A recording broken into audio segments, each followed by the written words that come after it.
ألف مبروك عليك مبروك مبروك ألف مبروك يوم ميلادك مبروك مبروك ألف مبروك عليك مبروك مبروك ألف مبروك يوم ميلادك مبروك. Assalamualaikum warahmatullahi wabarakatuh. Alhamdulillah, selalu kita memuji Allah subhanahu wa ta'ala, karena memang Ia telah memerintahkan kepada kita untuk memujinya, dan menjanjikan bila kita memujinya akan diberikan segala kebutuhan kita. Dan juga kita panjatkan salawat dan taslim sebagaimana juga telah diperintahkan olehnya, Sang Pencipta Allah, menjadikan sebagai ibadah kalau kita memberikan atau mengucapkan salawat dan taslim kepada Nabi besar Muhammad sallallahu alaihi wasallam. Melanjutkan bahasan masalah surga, dan kita masuk ke pasal 22 tentang masalah pasar ahli surga. Dan kita tahu Bapak Ibu sekalian, bahwasanya salah satu hiburan manusia di dunia adalah pasar. Karena mereka pada saat ke pasar melihat sesuatu yang menyenangkan hati mereka, membeli kebutuhan-kebutuhan, bertemu dengan orang-orang mungkin yang dia ingin temui, atau bahkan mendapatkan pengalaman-pengalaman baru, suasana baru, dan seterusnya. Banyak fasilitas-fasilitas yang di dunia yang sebenarnya Allah subhanahu wa ta'ala juga memberikannya di akhirat.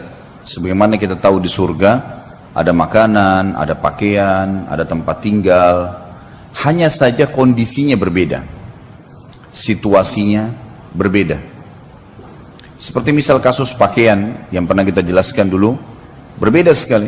Pakaian ahli surga itu akan diletakkan oleh Allah yang maha tinggi dan maha pemurah di sebuah pohon, yang pohon itu memiliki buah yang sebesar bentuk seperti delima tapi sangat besar. Kalau ahli surga ingin menggunakan baju atau mengganti baju mereka, maka secara otomatis pohon itu akan mendekat, terbuka, kemudian di dalamnya ada 70 gaun dengan 70 warna, dengan 70 model, yang dia tinggal ingin dalam hatinya jenis tertentu atau warna tertentu, maka tiba-tiba terkenakan di badannya tanpa lagi harus dia buka, dia pasang, nggak ada lagi seperti itu. Jadi ada pakaian sebagaimana kata dunia, tapi berbeda sisi kualitas, ya, terus metode caranya, situasinya berbeda semuanya.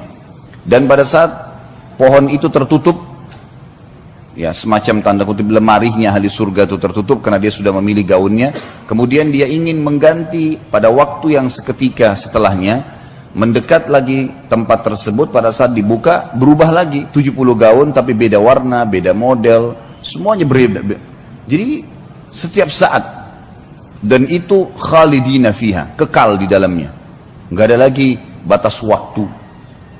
Bahkan dalam hadis dikatakan Nabi SAW bersabda, pakaian mereka tidak akan usang. Jadi walaupun baju itu kita pakai terus berhari-hari, bertahun-tahun pun, kalau hitungan dunia kita bahasakan tahun, di akhirat tentu tidak ada lagi hitungan waktu seperti ini. Dimensi waktunya berbeda gitu. Maka secara otomatis, ya, tidak akan usang, apalagi kalau diganti. Dan setiap saat makanan ahli surga sudah kita jelaskan panjang lebar. Buah, ada nama-nama seperti buah delima, buah kurma, buah anggur, di dunia ada.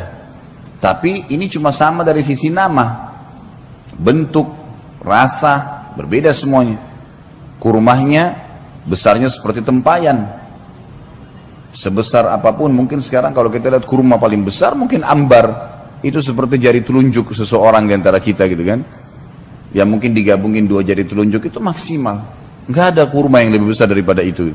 Tapi di akhirat satu buah kurma seperti tempayan, yang dia makan bukan karena lapar, tapi dia sedang menikmatinya. Dia akan berhenti kalau dia ingin pindah ke kegiatan lain atau ke makanan lain.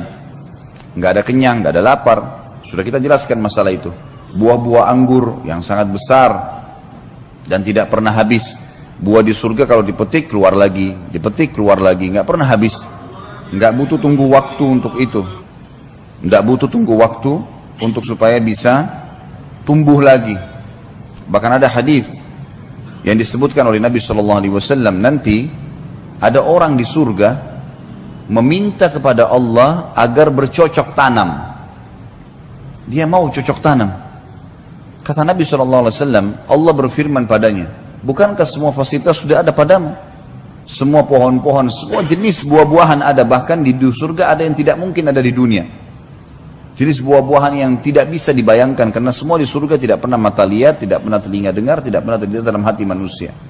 Sebagaimana dalam hadis disebutkan. Lalu kemudian Nabi SAW mengatakan kepadanya, kepada kita semuanya, orang ini berkata kepada Allah, ya Allah, tapi saya ingin, jiwa saya ingin sekali punya pohon-pohonan. Maka Allah Subhanahu Wa Taala memberikan kepadanya sebuah biji, yang biji itu ditanam oleh dia di tanah surga, kemudian tiba-tiba tumbuh menjadi pohon yang besar, tiba-tiba berbuah pada waktu itu juga. Sampai Nabi SAW sempat tersenyum pada saat itu, karena luar biasanya fasilitas di surga. Tidak butuh tunggu waktu, ditanamkan bibit tersebut, kemudian tiba-tiba jadi pohon besar, tiba-tiba berbuah dan tiba-tiba dinikmatin sama dia. Ada seorang Arab Badui hadir di majelis Nabi SAW berkata, ya Rasulullah, pasti itu orang Ansar. Itu orang yang minta sama Allah, itu orang Ansar. Orang Ansar penduduk Madinah, karena mereka rata-rata petani kan. Akhirnya membuat semua sahabat tertawa pada saat itu. Tapi ini contoh saja bagaimana di surga itu fasilitasnya sangat luar biasa.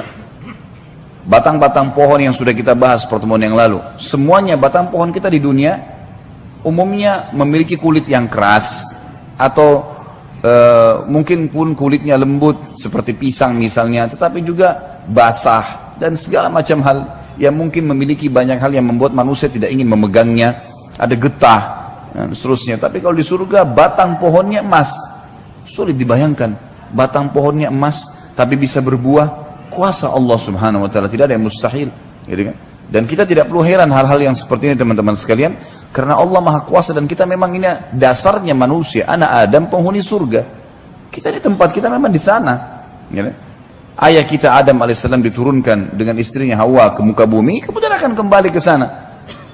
Cuma sedikit cobaan di sini sekarang, ini loh perintahku kata Allah, untuk kembali ke tempat kalian, bahkan bisa meninggikan derajat-derajat kalian, lakukanlah ini, itu, dan seterusnya. Ya, ketaatan-ketaatan dan tinggalkan kemaksiatan. Tapi orang yang bangkang tidak akan ke sana loh ya, tidak akan kembali ke tempatnya, dia akan kembali ke neraka, tempat siksaan yang sudah disiapkan sebagaimana sudah panjang lebar kita jelaskan. Semua fasilitas di surga, fasilitas yang tidak bisa dibayangkan, susah sekali ya, dengan dibayangkan. Tetapi kita imani, karena keimanan akan memudahkan kita untuk meyakininya. Ya. Contoh misalnya air yang kita bahas. Bagaimana bisa ada air jalan di depan mata seseorang ahli surga di istananya tanpa tersentuh tanah, dan dia bisa mengambilnya tanpa tertumpah di lantainya. Gitu kan? Itu semua sudah kita jelaskan panjang lebar. Semua ini saya review kembali dan masih banyak yang kita tidak reviewkan tentunya, untuk menekankan sebuah poin. Pada saat kita membahas pasal ke-22 tentang masalah pasar ini, jangan dibayangkan seperti pasar kita yang becek, yang kotor, ya. Atau mungkin hanya seperti mall, orang masuk kemudian lula-lalang, toko bersebelah-sebelahan, bukan itu. Memang disebutkan dalam hadis masalah pasar, tetapi di sini tidak ada transaksi. Pasar ini tujuannya hanya dijadikan oleh Allah yang Maha Tinggi dan Maha Pemurah sebagai tempat pertemuan ahli surga. Dan umumnya ini didatangi oleh kaum laki-laki di surga. Kaum wanita mereka tinggal di istana. Inilah yang akan kita bacakan hadisnya. Hadis diriwayatkan oleh Imam Muslim. Anas bin Malik radhiyallahu anhu meriwayatkan sabda Rasulullah sallallahu alaihi wasallam, sesungguhnya di surga terdapat pasar. Mereka mendatangi pasar tersebut setiap Jumat. Lalu berhembuslah kepada mereka angin dari arah utara, dan hembusan angin tersebut mengenai wajah dan pakaian mereka sehingga mereka bertambah indah dan tampan. Ini jelas yang dimaksud adalah kaum laki-laki. Mereka bertemu, mereka keluar, mereka bertemu di situ. Kata sebagian ulama hadis maksudnya mereka saling kenalan ya, satu sama yang lain. Karena ada kaum-kaum sebelum kita yang beriman, kaumnya Nabi Nuh, kaumnya Nabi Shu'aib, kaumnya Nabi Saleh. Kita sama-sama di surga. Maka kita berkenalan sama mereka dan itu setiap Jumat. Tentu di surga sudah tidak lagi sholat Jumat, gitu ya. Tapi mereka bertemu. Satu-satunya ibadah yang tertinggal yang kita lakukan di dunia dan akan ada di surga adalah zikrullah. Karena kita selalu berzikir, bersyukur kepada Allah SWT pada saat itu. Kemudian mereka pulang menemui istri-istri mereka dalam keadaan semakin tampan dan mempesona. Berarti jelas ini kaum laki-laki ya. Karena para istri mereka menunggu di rumah atau di istananya. Melihat itu, istri-istri mereka berkata, demi Allah, engkau semakin bertambah indah dan mempesona setelah meninggalkan kami. Tadi baru keluar, menuju ke pasar, kemudian sekarang balik, tambah tampan, berubah. Ya. Ini bukan karena pergi salon suaminya, ya. Kemudian baru cukur.